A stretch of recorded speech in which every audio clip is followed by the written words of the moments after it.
برتن هذا هو كل داود هذا waxaan ku kulnay hoolkii ay ka dhacay xafladda sanad guurida 36 ee aasaaska jimada wadaniga xorintooga Kenya oo ka dhacaya North America Minnesota gaar ahaan magaalada Minneapolis barnaamijkeena maanta waxaan martii nooga Professor Cabdinuur Siraad oo aad u wala taqaantaan Cabdinuur ku soo dhaweeyay Karamarda TV aad iyo aad baad maasan tahay Mr. Cabdirashiid Karamarda TV shaqaalaheeda aad iyo aad baad maasan tihiin waan dhowahay waan kartaa Cabdinuur bal haddaan guud ahaan noo yartaawata xafladan meesha u fadhina maanta waa sanad guurida 36 waad la kowsatay koodeedii ilaa 36 sano bal wixii inoo qabsoomay iyo wixii bal adu ifaala yar ka bixi sida aad ogsoonahay halgan dheer baan yaan galay oo 30 sano dhaaftay aynu ku weynay dhalinyaro badan wiil iyo gabadhba dad badan uu shahiiday xornimada ogaadeynaya aad iyo aad bay maaragtay xaaladdu ay inoogu adkayd waxaan la dagaalameynay dawlad guun ah oo caalamka oo dhan uu dhaqaaleynhayo caalamka oo dhan yaqaano ayaa militarigeedii iyo cilmigeedii iyo wax walba isu kengeysay oo iyo ninkii garab iyo saaxiib ay lahayd ay isu kaashadeen waxbana way naga qaadi waayeen naftooda horiyaasha afka dhulka u geliyeen ciidankoodii way ka adkaadeen guul iyo gobonnimo markii ugu dambaysay caalamkiiba ka codsatay inaan heshiis aan wada gaadhno heshiiskiina maaragtay waynu aqbalnay laakiin shuruud inay afti inaga qaado ayaan ku heshiinay taana hawlaheedii hadda way socdaan waan gartay Cabdinuur bal saan ogsoonay wadanka Itoobiya afartii bilood ugu dambeysay qalaasa siyaasadeed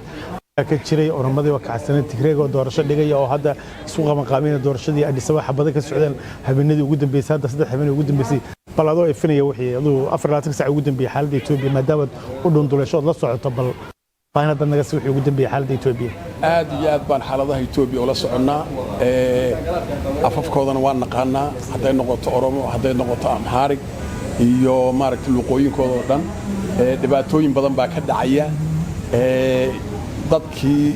24 saac Tigray waxay soo saareen warqad ay qoreen 1976kii oo ay leeyihiin Greater Tigray Independent waa inaan gaadhno marka 30 sano dhaaftay waxay qarinayeen gool bay lahaayeen goolkooduna wuxuu ahaa sidii xornimo u gaadh lahaayeen taana waa tan waxay daba socotaa hadda aftidantada ay dadka ka qaadayaan iyo doorashada ayay daba socotaa waxayna noqon doontaa inay ku dhawaaqaan kolkii doorashadu ay dhacdo taasina guul bay noo tahay waxa kale oo maaragtay maalmahan socday gumaad uu ku dalbaday ninka korneelka ee la yiraahdo Abiy ninkaasoo kolkii hore loo haystay adduunku u haystay nin ilbax ah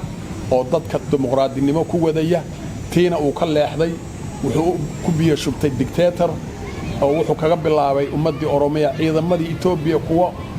militariga ahaa ee loogu talagalay cadawga inay ka difaacaan wadanka ayuu adeegsanayaa shacabkii Oromiya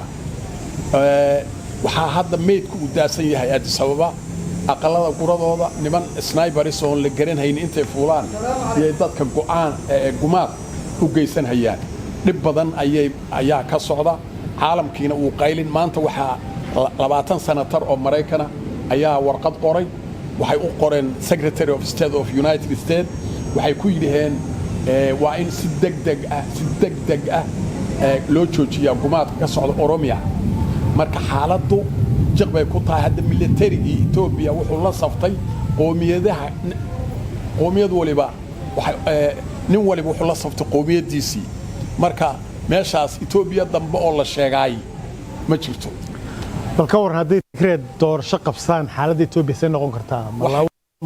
kan madax bannaan bay noqonayaan mise hal wadano qaarad doorasho ka dhacdo qaarayna ka dhicin noqonayaan in kasta oo Tigrayga la isku dayay in la qanciyo oo waan la galo oo la waxeeyo way diideen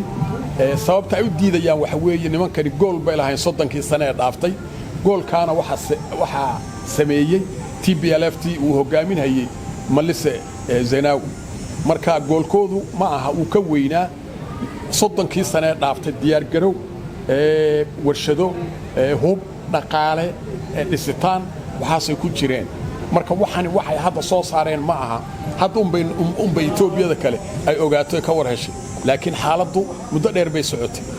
kaas wuxuu ahaa Professor Cabdinuur Siraad oo ku wareegsanay xarunta ay ka dhacaysa xuska sanad guurada 36 ee Jamhadda Wadaniga Xoreynta Ogaadeen aad baan ka mahadsantahay